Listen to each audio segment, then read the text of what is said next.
Rainbow allrounder exterior paint, বাংলাদেশের আবহাওয়া উপযোগী একমাত্র পেইন্ট। স্বাগত নিউজ 24 দিনের সংবাদে, সঙ্গে রয়েছে আমি ফারদেজ জুই। শিরোনাম জানাচ্ছিলাম শুরুতে টি-20 বিশ্বকাপ আপডেট। এবারে বিস্তারিত। টি-20 বিশ্বকাপে নিজেদের তৃতীয় ম্যাচে আজ ওয়েস্ট ইন্ডিজের বিপক্ষে মাঠে নামবে বাংলাদেশ। এখন পর্যন্ত দুই দলই মূল পর্বে জয়ের দেখা পায়নি। টাইগার ক্রিকেটের বেহাল অবস্থা হলেও ক্যারিবীয়দের সাম্প্রতিক পারফরমেন্সে জয়ের ক্ষীণ আশা করতেই পারে ডোমিঙ্গোর দল। শারজাহ স্টেডিয়ামে ম্যাচটি শুরু হবে বাংলাদেশ সময় বিকেল 4টায়। বিস্তারিত ম্যাচ প্রিভিউতে। ক্রিকেট খেলাটা যেন ভুলেই গেছে লিটন মুশফিক, মাহমুদুল্লাহরা। শরীরী ভাষাতেও টি-20 ফরম্যাটে ফুটে উঠেছে নিজেদের অসহায়ত্ব। বিশ্বকাপের মূল পর্বে টানা হারে ক্লান্ত ডোমিঙ্গো শিষ্যরা। এখনো 3 ম্যাচ বাকি, তবুও কেন যেন আশার প্রদীপে আলোর অভাব টাইগার শিবিরে। ক্লান্ত কিংবা ফর্মহীনতা যাই বলা হোক না কেন, সবকিছুকে সঙ্গী করেই একদিনে বিরতি দিয়ে নিজেদের তৃতীয় ম্যাচে ওয়েস্ট ইন্ডিজের মুখোমুখি হবে টিম বাংলাদেশ। সুপার 12-এ বাংলাদেশ ও ওয়েস্ট ইন্ডিজ দুই দলই 2 ম্যাচে হারের লজ্জায় নিজেদের ডুবিয়েছে। তাই এই ম্যাচে সেমিতে যাবার আশায় একটু হলেও হাওয়া লাগাতে দুই দলেরই চায় জয়ের দেখা। সাম্প্রতিক খেলায় উইন্ডিজের বেহাল অবস্থা কিছুটা হলেও ভরসা দিতে পারে টাইগারদের। এছাড়াও বিগত পরিসংখ্যানে এই ফরম্যাটে উইন্ডিজদের থেকে খুব একটা পিছিয়ে নেই বাংলাদেশ। এখন পর্যন্ত টাইগাররা ক্যারিবীয়দের মুখোমুখি হয়েছে 12 বার, যার মধ্যে 5 বার জয় পেয়েছে বাংলাদেশ আর 6 বার ওয়েস্ট ইন্ডিজ। আর একটি ম্যাচ দেখা পায়নি কোনো ফলাফলের। তবে এত শত পরিসংখ্যান ভুলে এখন বাংলাদেশ দলের মূল শঙ্কা খেলোয়াড়দের ফর্মে ফেরা। ওপেনিংয়ে ধারাবাহিক ব্যর্থতা, মিডল অর্ডারেও ব্যাটে রান একদিন সাকিব তো অন্যদিন মাহমুদুল্লাহ। সেখানেও চিন্তার ভাঁজ বাংলাদেশের। সেই সাথে যোগ হয়েছে একটু হলেও ভরসার স্থল বোলারদের ছন্ন ছাড়া বোলিং। তবে শারজাহর ছোট মাঠে ক্যারিবীয় ব্যাটসম্যানদের কতটা আটকাতে পারবে টাইগার বোলাররা, তাও ভাবনার বিষয়। কালিব ইবনে রিয়াজ, নিউজ 24। আজকের ম্যাচের বিভিন্ন দিক নিয়ে কথা বলতে বার্তা কক্ষ থেকে যুক্ত হচ্ছেন সহকর্মী মাহফুজুল ইসলাম। মাহফুজ, মূল পর্বে আরেকটি হার নাকি প্রথম জয়, কি হতে পারে আজকের ম্যাচে, যেহেতু বিশ্বকাপে দু দলেরই টিকে থাকার লড়াই? জি, ধন্যবাদ আপনাকে। ম্যাচে প্রথম হার নাকি টুর্নামেন্ট থেকে বিদায়, সেই প্রশ্নটি আসলে একটি কঠিন প্রশ্ন। এই প্রশ্নের উত্তর পেতে ম্যাচের শেষ পর্যন্ত অপেক্ষা করতে হবে। প্রত্যাশিতভাবেই বাংলাদেশ কিন্তু ভালো ক্রিকেট খেলবে এমনটাই প্রত্যাশা সকলের, কিন্তু যে দুটি ম্যাচের পারফরমেন্স বাংলাদেশ দলের, তাতে কিন্তু আসলে এক ধরনের একটা শঙ্কা জাগে। তবে আসার কথা হচ্ছে গিয়ে ওয়েস্ট ইন্ডিজ কিন্তু তাদের যে দুটি ম্যাচ, সেভাবে তাদের স্ট্রং একটি ব্যাটিং লাইন আপ নিয়েও তারা কিন্তু জ্বলে উঠতে পারেনি। বাংলাদেশ কিন্তু সেই জায়গাটিকে কাজে লাগাতে পারে। আরেকটি বিষয়, বাংলাদেশ যেমন হচ্ছে গিয়ে গ্রুপ পর্বে যে দলগুলোকে টার্গেট করেছে তার মধ্যে ওয়েস্ট ইন্ডিজ একটা, এবং ওয়েস্ট ইন্ডিজও কিন্তু হচ্ছে গিয়ে বাংলাদেশকে টার্গেট করেই হচ্ছে গিয়ে তাদের গেম প্ল্যান সাজাবে। আর বাংলাদেশ দলের যেই অবস্থায়, আজকের ম্যাচটা জয় না পেলে টুর্নামেন্ট থেকে এক প্রকার ছিটকেই পড়বে বাংলাদেশ, এবং একই সঙ্গে এই জায়গাটির থেকে কিন্তু মানে এক ধরনের সংখ্যা কিন্তু থাকেই। আর যেহেতু শারজায় খেলা, শারজায় কিন্তু বাংলাদেশের একটা ভালো ব্যাটিং স্কোরের, যদিও ম্যাচটি হেরে গিয়েছিল শ্রীলঙ্কার সঙ্গে, তারপরেও কিন্তু হচ্ছে গিয়ে শারজায় কিন্তু বল ব্যাটের মধ্যে আসে, এবং সেই জায়গাটা কিন্তু কাজে লাগাতে হবে। এবং একই সঙ্গে বাংলাদেশের কিন্তু আজকে মূল শক্তি হতে পারে স্পিন, যেটি হচ্ছে গিয়ে ক্যারিবীয়দের জন্য একটি ক্যারিবীয়দের দুর্বলতার জায়গায় একটি আঘাত হানতে পারে। সেই ম্যাচ প্ল্যান নিয়েই কিন্তু বাংলাদেশ এগোবে এখন পর্যন্ত, তাই ধারণা করা হচ্ছে। জুই, বিগত ম্যাচগুলোতে যেমনটি আমরা দেখেছি যে বাংলাদেশের ব্যাটিং লাইনআপে কিন্তু দুশ্চিন্তার কারণ, একাদশে কি কোনো পরিবর্তনের সম্ভাবনা আছে?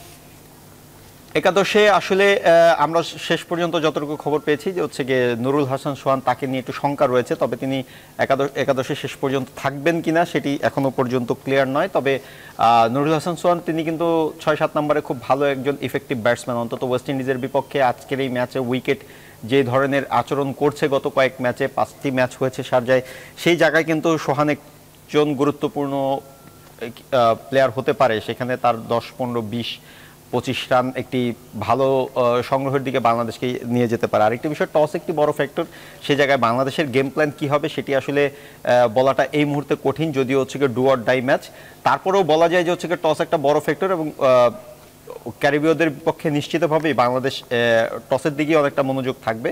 তবে একাদশে সোহান যদি না খেলতে পারেন সেক্ষেত্রে একজন ইনক্লুড হবে, তবে বাকি যেই খেলোয়াড়রা রয়েছেন তারা সেই স্কোয়াডটি কিন্তু অপরিবর্তিত থাকবে এমনটাই ধারণা করা যায়। ধন্যবাদ মাহফুজ। দর্শক, বার্তা কক্ষ থেকে যুক্ত ছিলেন সহকর্মী মাহফুজুল ইসলাম। এবার অন্যান্য প্রসঙ্গ। এবার আসছে মেট্রো পুলিশ। রাজধানীতে নিরাপদ মেট্রো রেল পরিচালনা করতে নতুন পোশাকে আলাদা ইউনিট হচ্ছে পুলিশের।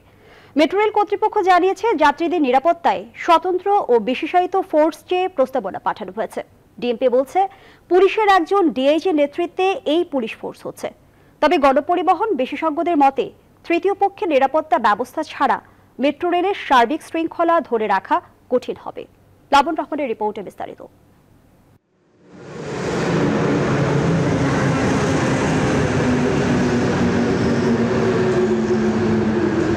পৃথিবীর বিভিন্ন দেশে মেট্রো রেল ব্যবস্থার সার্বিক নিরাপত্তায় নিয়োজিত রয়েছে বিশেষায়িত পুলিশ ফোর্স, যারা মেট্রোর হাজার হাজার যাত্রীদের নিরাপত্তার পাশাপাশি ঠিক রাখেন নিয়ম শৃঙ্খলা। এবার বাংলাদেশেও মেট্রো রেলের জন্য গঠিত হচ্ছে বিশেষায়িত পুলিশ ফোর্স। ঢাকা ও এর আশপাশে 5টি মেট্রো রেল নির্মিত হচ্ছে, যার আওতায় গড়ে উঠছে মোট 128 কিলোমিটার দীর্ঘ মেট্রো রেল যোগাযোগ ব্যবস্থা, যেখানে 51টি উড়াল ও 53টি পাতাল স্টেশন সহ মোট 104টি স্টেশন তৈরি হবে। আর বিশাল এই স্থাপনা ও যাত্রীদের নিরাপত্তার দায়িত্ব পুলিশের হাতে দিতে এই বিশেষ ইউনিট গঠিত হচ্ছে। মেট্রো রেল নেটওয়ার্কের যে নিরাপত্তা ব্যবস্থা সেটা দেখার জন্য এমআরটি পুলিশ ফোর্স স্বতন্ত্র বিশেষায়িত। জনপ্রশাসন মন্ত্রণালয়ের জন্য যে সম্মতি স্বরাষ্ট্র মন্ত্রণালয় ইতিমধ্যে গ্রহণ করেছে, এখন এটা অর্থ বিভাগের সক্রিয় বিবেচনাধীন আছে।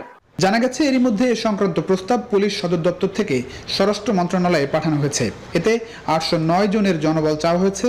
পুলিশের একজন উপমহাপরিদর্শক বা ডিআইজি মেট্রো পুলিশের প্রধান থাকবেন, যেখানে একজন অতিরিক্ত ডিআইজি ছাড়াও 3 জন পুলিশ সুপার, 4 জন অতিরিক্ত পুলিশ সুপার সহ থাকছে পর্যাপ্ত জনবল।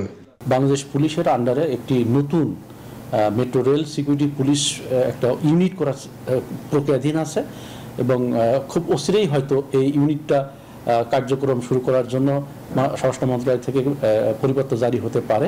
এক একটা ইউনিটের এক এক রকমের পোশাক থাকে, যে মেট্রো রেল পুলিশ যেটা আসতেছে তারও আলাদা একটা পোশাক থাকবে বলে আমরা মনে করি। প্রস্তাবনা অনুযায়ী মেট্রো রেলের প্রত্যেক স্টেশনে থাকবে পুলিশ ফাঁড়ি। নতুন এই ইউনিটের জন্য বিভিন্ন ধরনের মোট 96টি যানবাহনের প্রস্তাবনাও দেওয়া হয়েছে। সিসিটিভি অ্যান্ড ফিজিক্যাল সব কিছু নিয়ে চৌকস একটা মানদণ্ড দেখলে পরে ঘটনা ঘটবে না, এইটার বডি ল্যাঙ্গুয়েজটা টের পেলেই কিন্তু মানুষের আস্থা চলে আসবে। সো এটা হতে হবে অত্যন্ত পেশাদারিভাবে। এটা যদি কোনো সরকারি প্রতিষ্ঠানের শেল্টারে থাকে অথবা ইভেন ডিএমটিসিলের আন্ডারে থাকে, আমার শঙ্কা আছে চেইন অফ কমান্ড কিন্তু কাজ করবে না। রাজধানীর উত্তরা থেকে মতিঝিল রুটে দেশের প্রথম মেট্রো রেলের নির্মাণযজ্ঞ চলছে, যার প্রথম অংশ উত্তরা থেকে আগারগাঁও আগামী বছরের ডিসেম্বরে চালু করার ঘোষণা দিয়েছে সরকার। তার আগেই মেট্রো পুলিশের সব কার্যক্রম শেষ হবে বলেই জানিয়েছে পুলিশ। লাবণ রহমান, নিউজ 24, ঢাকা। মানিকগঞ্জে যানবাহন সহ উল্টে যাওয়া ফেরি আমানত শাহ উদ্ধারে তৃতীয় দিনের মতো উদ্ধার অভিযান শুরু করেছে কর্তৃপক্ষ। সকাল 8টা থেকে এ উদ্ধার অভিযান শুরু হয়। অভিযান শুরু হয় ফেরি চলাচল ব্যাহত হচ্ছে। আর দৌলতদিয়া প্রান্তে ঘাট স্বল্পতার কারণে নদী পারাপারের অপেক্ষায় রয়েছে শত শত বাস ও ট্রাক। এদিকে সকালে ঘটনাস্থল পরিদর্শন শেষে বিআইডব্লিউটিসি চেয়ারম্যান জানিয়েছেন উদ্ধার কাজে আপাতত আসছে না জাহাজ প্রত্যয়, তবে রুস্তমের সহযোগিতা নেওয়ার কথা জানান তিনি। এ সময় এক প্রশ্নের জবাবে চেয়ারম্যান জানান ডুবে যাওয়া জাহাজ ফেরি আমানত শাহ উদ্ধারে বিলম্ব হতে পারে। তিনি জানান ডুবে যাওয়া 14টি যানবাহনের মধ্যে 9টি ট্রাক ও একটি মোটরসাইকেল উদ্ধার করা হয়েছে। এর আগে 27 অক্টোবর সকাল 9:30টার দিকে 14টি যানবাহন সহ 5 নম্বর ঘাটে উল্টে যায় ফেরি আমানত শাহ।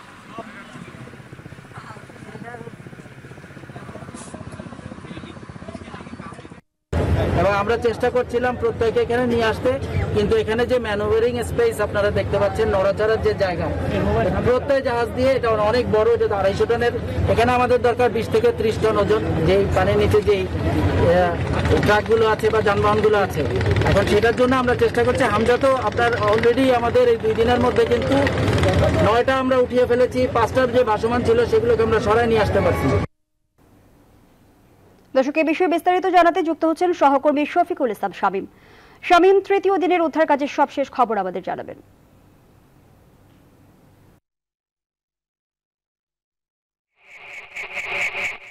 হামজার ডুবুরি দল এবং সাথে আরো 4টি মোট 5টি ইউনিটে কিন্তু সকাল 8টা থেকে কাজ করছে। 4 ঘন্টা অভিযান চালিয়ে একটি ট্রাক উদ্ধার করছে, তার পরবর্তীতে অভিযান চালিয়ে এই মাত্র আরেকটি ট্রাক উদ্ধার করছে। এই বিষয়টা আমি একটু দেখাতে চাচ্ছি যে এই মুহূর্তে কিন্তু একটি ট্রাক আমরা উদ্ধার করার আশা করছে তারা, এখনো পর্যন্ত উদ্ধার হয়নি। সেটি কিন্তু হামজা ক্যারিং এ বাজিয়ে কিন্তু উপরে ওঠার চেষ্টা করছে। তো আধা ঘন্টা যাবত সেই জিনিসটি কিন্তু করার চেষ্টা করছে। আমরা এর আগে কিন্তু সকাল থেকে এখানে বিআইডব্লিউটি এর কর্তৃপক্ষের যে নিজস্ব আইটি জাহাজ আছে সেটি হামজা, এর সাথে কিন্তু আরেকটি উদ্ধারকারী জাহাজ যোগ দেওয়ার কথা ছিল, সেটা কোথায় সেটা কিন্তু দুপুরের দিকে কিন্তু বিআইডব্লিউটি এর চেয়ারম্যান সাহেব কিন্তু সেটা বলেছেন সেটা আর আসছে না। এর পাশাপাশি কিন্তু আরেকটি জাহাজ আসার সম্ভাবনা আছে, সেটা রোস্তম নামের আরেকটি যে উদ্ধারকারী জাহাজ এখানে আসতে পারে, সেটা আসছে সন্ধ্যা নাগাদ থেকে আসতে পারে। তবে এই হামজা এবং উদ্ধারকারী জাহাজ রোস্তম দিয়ে কিন্তু ডুবে যাওয়া ফেরি শাহ আমানত স্যার ভিতরে যে পণ্যবাহী ট্রাকগুলি আছে সেগুলি কিন্তু উদ্ধার করার চেষ্টা করছে। তবে চেয়ারম্যান সাহেব যেটা বলছেন যে এটি ট্রাক উদ্ধার করা সম্ভব, তবে আমাদের বিআরডব্লিউটি এর যে নিজস্ব উদ্ধারকারী জাহাজগুলো আছে সেটিগুলি দিয়ে কিন্তু এই রোরো ফেরিটি উদ্ধার করা সম্ভব না। সুতরাং পণ্যবাহী ট্রাকগুলো উদ্ধার করার পরে তারা কিন্তু বেসরকারি ভাবে এই জাহাজ রোরো ফেরিটি উদ্ধার করার চিন্তা ভাবনা করছেন। সব মিলে বলা যায় যে সকাল গত 3 দিন যাবৎ 10টি পণ্যবাহী ট্রাক এবং 2টি মোটরসাইকেল উদ্ধারকারী জাহাজটা উদ্ধার করেছে এবং বাকি 4টি পণ্যবাহী ট্রাক কিন্তু এখনো পর্যন্ত এই মধ্যে এখনো পর্যন্ত রয়েছে। তো তারা কিন্তু এই ট্রাকগুলো উদ্ধার না হওয়া পর্যন্ত উদ্ধার কাজ চালিয়ে যাবে। তো এই ছিল দোল ফেরিঘাটের সর্বশেষ সংবাদ। আমি এখন ফিরে যাচ্ছি স্টুডিওতে। শামীম, ধন্যবাদ জানাচ্ছি আপনাকে। দর্শক, পাটুরিয়া ফেরিঘাট থেকে জানাচ্ছিলেন সহকর্মী শফিকুল ইসলাম শামীম। একটি কুচক্রী মহল নিজস্ব স্বার্থ চরিতার্থ করতেই পূজার সময় গন্ডগোল লাগিয়েছিল, যা তদন্তে বেরিয়ে আসছে, এমন মন্তব্য করেছেন আইনমন্ত্রী আনিসুল হক। শুক্রবার সকালে ব্রাহ্মণবাড়িয়ার আখাউড়া উপজেলা পরিষদ মিলনায়তনে এক অনুষ্ঠানে প্রধান অতিথির বক্তব্যে তিনি এসব কথা বলেন। এ সময় তিনি আরো বলেন, বাংলাদেশ কখনোই অসাম্প্রদায়িক রাজনীতিকে প্রশ্রয় দেয়নি, ভবিষ্যতেও দেবে না। 250 শয্যা বিশিষ্ট ব্রাহ্মণবাড়িয়া জেনারেল হাসপাতাল ও আখাউড়া উপজেলা স্বাস্থ্য কমপ্লেক্সের জন্য ভারত সরকারের দেয়া উপহারের 2টি লাইফ সাপোর্ট অ্যাম্বুলেন্স হস্তান্তর উপলক্ষে আখাউড়া উপজেলা প্রশাসন এই অনুষ্ঠানের আয়োজন করে। এই অনুষ্ঠানে গেস্ট অফ অনার ছিলেন ঢাকায় নিযুক্ত ভারতীয় হাই কমিশনার বিক্রম কুমার দোরাইস্বামী। তাদের নিজস্ব এবং ব্যক্তিগত স্বার্থ এবং কিছু দলীয় স্বার্থ যা তদন্তে বেরিয়ে আসছে সেটা চরিতার্থ করার জন্য গন্ডগোল লাগিয়েছিল, কিন্তু সেটা কিন্তু জনগণ গ্রহণ করে নাই।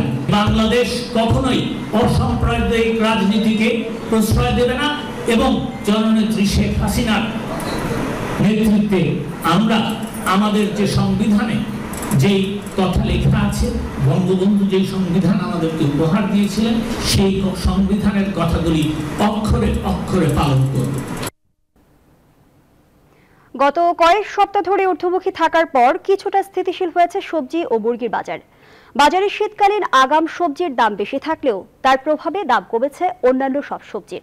ব্রয়লার মুরগির দাম কমেছে কেজিতে 15 টাকা, আর সোনালী মুরগি বিক্রি হচ্ছে 300 টাকা কেজিতে। সপ্তাহের ব্যবধানে লাফিয়ে বেড়েছে আটা, চিনি ও আলুর দাম। সাধারণ ক্রেতারা বলছেন, সরকার ভর্তুকি দিয়ে তাদের কাছে পণ্য পৌঁছানোর ব্যবস্থা না করলে এই বাজারে টিকে থাকা দায়। বিস্তারিত মাহফুজুল হাসানের রিপোর্টে। শুক্রবার ছুটির দিন থাকায় বাড়তি ভিড় রাজধানীর বাজারগুলোতে। দরজায় কড়া নাড়ছে শীতকাল, তার প্রভাব পড়েছে সবজির বাজারে। উঠেছে আগাম যে সবজি তার দাম বেশি হলেও এসব নতুন সবজি আসায় দাম কমেছে পুরনো প্রায় সব সবজির। নতুন ফুলকপি, বাঁধাকপি প্রতি পিস বিক্রি হচ্ছে 30 থেকে 40 টাকায়, আর নতুন টমেটোর কেজি এখন 120 টাকা। সপ্তাহের ব্যবধানে আলুর দামও বেড়েছে। শীতকালের সবজি পুরোপুরি না আসলে সবজির দাম কমার সম্ভাবনা নেই বলছেন বিক্রেতারা। একই জিনিস কিনতেছে কিন্তু গেছে সপ্তাহে এই সপ্তাহে দাম বেশি। শীত ভরপুর হবে, আমদানি বেশি হবে, তখন দাম কমবে। তবে এক সপ্তাহের ব্যবধানে কিছুটা কমেছে পেঁয়াজের দাম, বিক্রি হচ্ছে ৬০ থেকে ৬৫ টাকা কেজিতে। স্থিতিশীল রয়েছে আদা রসুনের দামও। গত কয়েক সপ্তাহ ধরেই ঊর্ধ্বমুখী ছিল ব্রয়লার মুরগির দাম। এ সপ্তাহে ব্রয়লার মুরগি বিক্রি হচ্ছে ১৬০ টাকা কেজিতে, আর সোনালী মুরগি বিক্রি হচ্ছে ২৯০ থেকে ৩০০ টাকা কেজিতে। আর ডিমের ডজন এখন ১১৫ টাকা। ব্রয়লার ১৯০ থেকে এখন ১৬০ টাকা আসছে, অনেক কমছে। তবে তেল, চিনি, আটার মতো নিত্যপণ্যের দাম বৃদ্ধির প্রভাব পড়েছে সাধারণ মানুষের ক্রয় ক্ষমতার উপর। এক সপ্তাহের ব্যবধানে লিটার প্রতি তেলের দাম বেড়েছে ৬০ টাকা। একই সাথে দাম বেড়েছে খোলা তেল ও পাম অয়েলেরও। ৫ লিটার সর্বোচ্চ রেট হয়ে গেছে এখন ৭৩০। সাধারণ মানুষের ইনকাম তো ওইভাবে বাড়তেছে না, ইনকামের সাথে পাল্লা দিয়ে তো মানুষ পারতেছে না। নিষেধাজ্ঞা উঠে যাবার পর বাজারে উঠতে শুরু করেছে রূপালী ইলিশ। চালের বাজার এই মুহূর্তে স্থিতিশীল আছে, তবে আগামী মাস থেকে চাল আমদানি বন্ধের সিদ্ধান্তের প্রভাব পড়বে বাজারে, বলছেন বিক্রেতারাই। মাহমুদুল হাসান, নিউজ 24, ঢাকা। দিনের সংবাদের এই পর্যায়ে একটা বিরতি নিচ্ছি, সঙ্গেই থাকুন। বিরতির পর আরো একবার স্বাগত, দেখছেন নিউজ 24 দিনের সংবাদ। আওয়ামী লীগ রাষ্ট্র ও জনগণের বিরুদ্ধে অবস্থান নিয়েছে বলে অভিযোগ করেছেন বিএনপি মহাসচিব মির্জা ফখরুল ইসলাম আলমগীর। নেতাকর্মীদের সংগঠিত হয়ে জনগণকে সাথে নিয়ে দুর্বার আন্দোলন গড়ে তোলার আহ্বান জানিয়েছেন তিনি। শুক্রবার দুপুরে জাতীয় প্রেসক্লাবের সামনে দ্রব্যমূল্য বৃদ্ধির প্রতিবাদে স্বেচ্ছাসেবক দলের মানববন্ধনে এই আহ্বান জানান বিএনপি মহাসচিব। কর্মসূচিতে অংশ নেওয়া তৃণমূল কর্মীরা বলেন, দ্রব্যমূল্যের ঊর্ধ্বগতি জনজীবনকে বিপর্যস্ত করে তুলেছে, এর প্রতিকার চান তারা। মারুফা রহমানের প্রতিবেদন। দ্রব্যমূল্যের ঊর্ধ্বগতির প্রতিবাদে শুক্রবার সকাল থেকেই জাতীয় প্রেসক্লাবের সামনে জড়ো হয় স্বেচ্ছাসেবক দলের নেতাকর্মীরা। জিনিসপত্রের দাম সাধারণ মানুষের নাগালের বাইরে চলে যাওয়ার অভিযোগ করে এর প্রতিবাদে স্লোগান দিতে থাকেন তারা।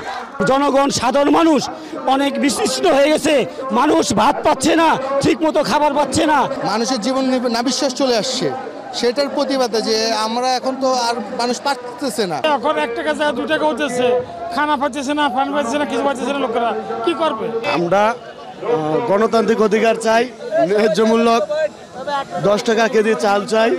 সরকারের ব্যবসায়ী সিন্ডিকেট দ্রব্যমূল্যের দাম বাড়িয়েছে অভিযোগ করে সরকারের বিরুদ্ধে দুর্বার আন্দোলন গড়ে তোলার আহ্বান জানান বিএনপি মহাসচিব। সিন্ডিকেটটা কি করে? তাদের মতো করে দাম বাড়ায়, আর একই সঙ্গে আবার আপনার ওই আওয়ামী লীগের নেতা, পার্টি নেতা যারা আছে তারা আবার টোল নেয়, আপনার চান্দা নেয়। পথে পথে যে সবজি আসে উত্তরবঙ্গ থেকে বা পূর্ববঙ্গ থেকে, সেই ট্রাকের কাছ থেকে তারা টোল আদায় করে। জনগণ যেদিন বের হবে রাজপথে, যেদিন সময় হবে, সেদিন তো আপনার পারাবার পথ খুঁজে পাবেন না। বর্তমান সরকার জনগণের সঙ্গে প্রতারণা করে, বিশ্বাসঘাতকতা করে জোর করে ক্ষমতায় বসে আছে এমন মন্তব্য করে দেশে গণতন্ত্র প্রতিষ্ঠার আন্দোলনের ডাক দেন বিএনপি নেতারা। এই ঢাকায় আন্দোলন শুরু হবে ইনশাআল্লাহ। মারুফা রহমান, নিউজ 24, ঢাকা। করোনা পরবর্তী অর্থনীতিকে স্বাভাবিক অবস্থায় ফেরাতে প্রয়োজন প্রচুর দেশি বিদেশি বিনিয়োগ। এক্ষেত্রে বিদেশি বিনিয়োগ আকর্ষণে বিদ্যমান আইন বিধি আরো সংস্কার, কর ব্যবস্থাপনা ডিজিটাল ও সহজীকরণের কথা বলছেন উদ্যোক্তা ও বিশ্লেষকরা। বিনিয়োগ উন্নয়ন কর্তৃপক্ষ বিডা বলছে, বিশ্বব্যাপী বাংলাদেশের ব্র্যান্ডিং ও বিনিয়োগকারীদের আস্থা ফেরাতে নভেম্বরে রাজধানীতে আয়োজন করা হচ্ছে আন্তর্জাতিক বিনিয়োগ সম্মেলন। এছাড়াও বিনিয়োগ পরিবেশের উন্নয়নে জোর দেওয়া হচ্ছে ওয়ান স্টপ সার্ভিস কার্যক্রমেও। বিস্তারিত জানাচ্ছেন বাবু কামরুজ্জামান। 2026 সাল নাগাদ উন্নয়নশীল দেশে উত্তরণ ঘটবে বাংলাদেশের। বিশ্ব দরবারে দেশের এমন ভাবমূর্তির বিপরীতে আন্তর্জাতিক বাণিজ্য তথা রপ্তানি খাতের জন্য থাকছে বাড়তি চ্যালেঞ্জও। কেননা এর ফলে রপ্তানি বাজারে ইউরোপীয় ইউনিয়ন সহ অনেক দেশের কাছেই শুল্কমুক্ত বাজার সুবিধা হারাবে বাংলাদেশ। তাই করোনা পরবর্তী অর্থনীতিকে গতিশীল করতে অভ্যন্তরীণ সক্ষমতা বাড়ানোর পাশাপাশি সরাসরি বিদেশি বিনিয়োগ বা এফডিআই বাড়ানোর কথা বলছেন উদ্যোক্তা ও বিশ্লেষকরা। আপনি যদি বহির্বিশ্বে প্রথম সারির দেশগুলোতে দেখেন, তারা কিন্তু ফরেন ইনভেস্টরদেরকে অনেক সামনে তুলে ধরে।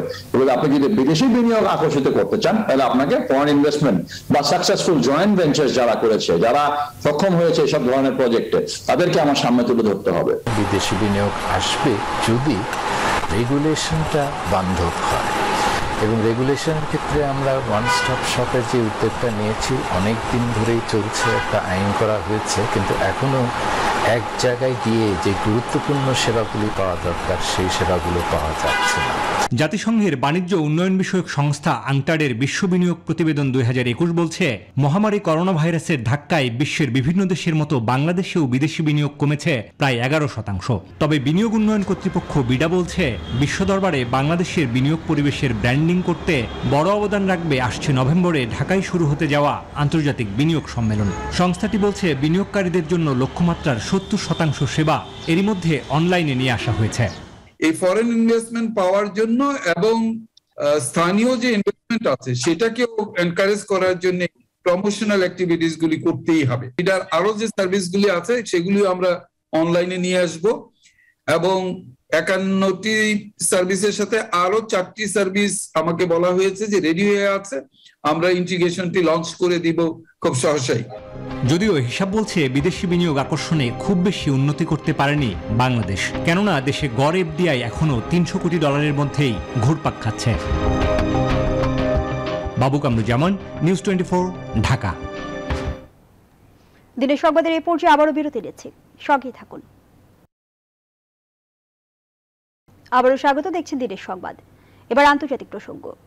ফেসবুক কোম্পানি এখন মেটা নামে পরিচিত হবে, তবে ফেসবুক, হোয়াটসঅ্যাপ, ইনস্টাগ্রাম ও মেসেঞ্জার অ্যাপগুলো আগের নামই থাকবে। বৃহস্পতিবার ফেসবুকের প্রতিষ্ঠাতা মার্ক জাকারবার্গ এমন ঘোষণা দেন। তবে ফেসবুকের নাম পরিবর্তন মানুষের মনে বিভ্রান্তি সৃষ্টি করবে বলে মনে করছেন ব্র্যান্ডিং বিশেষজ্ঞরা। আসমাতুলের ডেস্ক রিপোর্ট। অবশেষে সকল জল্পনা কল্পনার অবসান হলো। সামাজিক যোগাযোগ মাধ্যম ফেসবুকের কর্পোরেট নাম পরিবর্তনের ঘোষণা দিলেন প্রতিষ্ঠানটির সিইও মার্ক জাকারবার্গ। কোম্পানিটির নতুন নামকরণ করলেন মেটা। মেটার অধীনে ফেসবুক, ইনস্টাগ্রাম ও হোয়াটসঅ্যাপের মতো অ্যাপসগুলো আগের নামেই থাকবে, তবে বদলে ফেলা হয়েছে ফেসবুকের পুরনো প্রতীক চিহ্ন। আমাদের বিশ্বাস ইন্টারনেটের উত্তরসূরি হবে মেটাভার্স। এটি ইন্টারনেটের ভবিষ্যৎ বদলে দেবে। মেটাভার্সের ভার্চুয়াল স্পেসে মানুষ আলাদা ডিভাইস ব্যবহার করে ভার্চুয়াল এক জগতে চলাফেরা, যোগাযোগ ও কাজ করতে পারবেন। জাকারবার্গ বলেন, মেটা হবে ফেসবুকের মূল কোম্পানি, যাকে কেন্দ্র করে আরও বেশ কিছু নতুন প্ল্যাটফর্ম গড়ে উঠবে। তার দাবি, শুধুমাত্র সামাজিক যোগাযোগ ও কর্পোরেট পরিচয় থেকে বের হতেই কোম্পানির নাম পরিবর্তন হয়েছে। তবে জাকারবার্গের এই সিদ্ধান্ত ইউজারদের বিভ্রান্ত করবে বলে মনে করছেন ব্র্যান্ডিং বিশেষজ্ঞরা। নতুন নামকরণের বিষয়টি মানুষের মনে সংশয় সৃষ্টি করতে পারে, তারা এটি সাদরে গ্রহণ নাও করতে পারে। 2004 সালে মার্ক জাকারবার্গ ফেসবুক ইনকর্পোরেশন প্রতিষ্ঠা করেন। পরবর্তীতে 2012 সালে ইনস্টাগ্রাম এবং 2014 সালে হোয়াটসঅ্যাপ কিনে নেয় প্রতিষ্ঠানটি। আর সবগুলোই ফেসবুক ইনকর্পোরেশনের অংশ হিসেবে পরিচালিত হয়ে আসছিল। আসমাতুলি, নিউজ 24। সুদানে অভ্যুত্থান বিরোধী বিক্ষোভ চলছেই। বৃহস্পতিবারও দেশটির রাজধানী খার্তুমে সেনাবাহিনীর সঙ্গে বিক্ষোভকারীদের সংঘর্ষে একজনের প্রাণ গেছে। এ নিয়ে অভ্যুত্থানের দিন থেকে শুরু করে গেল 4 দিনে সেনা বিক্ষোভকারী সংঘর্ষে নিহতের সংখ্যা 11-তে পৌঁছেছে, এমন খবর প্রকাশ করেছে আল জাজিরা। এদিকে বৃহস্পতিবার এক বিবৃতিতে সুদানের পরিস্থিতিতে উদ্বেগ জানিয়ে অন্তর্বর্তী সরকারকে পুনর্বহালের আহ্বান জানিয়েছে জাতিসংঘের নিরাপত্তা পরিষদ। পূর্ব আফ্রিকার এই দেশটির এমন পরিস্থিতিতে উদ্বিগ্ন মার্কিন প্রেসিডেন্ট জো বাইডেনও। এক বিবৃতিতে তিনি জানান, যুক্তরাষ্ট্র সুদানের বিক্ষোভকারীদের পাশে আছে। গেল সোমবার সুদানের সেনাপ্রধান আবদেল ফাত্তাহ আল বুরহানের নেতৃত্বে অভ্যুত্থান ঘটানো হয়, আর ওই দিন থেকে এর প্রতিবাদে সুদানের হাজার হাজার মানুষ রাস্তায় নেমে আসে।